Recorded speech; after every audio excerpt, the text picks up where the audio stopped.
बाबू तुम नाटा कौन मोर ना हो कालू सिंह भालू। तुमर चेहराटा कि देखी लोग तुम ना जानी पकाबे हो। तुम्हें जेनता कोलिया मिसमिस अच्छो जी जद भी फिल्म वाले रेड बेल्ट सीन दी देला तो तुमर चेहराटा एका जोना ने पड़ी जिते लाइट कैमरा जिते जिन सानले भी तुमर मुहटा एका जोना ने पड़ी।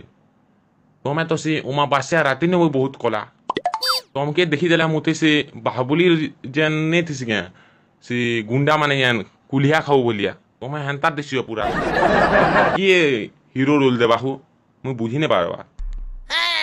केते कथा कहसी महेंद्र और भंजा चेहरा किछु ने न सब कथा तो टैलेंट रे अछि आलू कहाँ बोलू रे नहीं सर हेटा नुआ डायरेक्टर बाहरी जैसे कि नहीं हेतरली जहा कि देखला खाली केते कथा बोली छ मुई तो हेंता ही फिल्म रे रोल करवार अछि हेतरली मुई भी टिके डायलॉग टिके सीख पकालनी।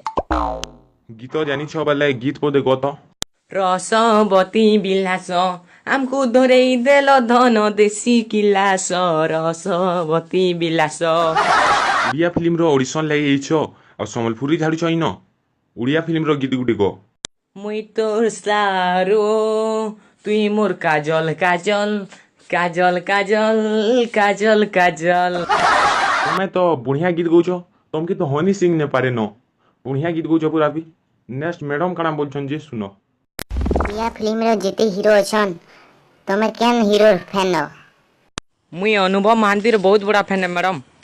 तो तमे अनुभव महांती रो फैन हो बेले अनुभव महांती रो गुटे फिल्म रो ना कहत टिकी। I love you madam. हां बोलू रे हेटा इडियट लफर। मुई तो ठीक कहली मैडम लेकिन आपण यान कहले हाडा तो अनुभव महांती रो फिल्म नहीं से इडियट लफरटा तो बाबूसान रो फिल्म है। अब एंता मजेदार वीडियो देखवार लगी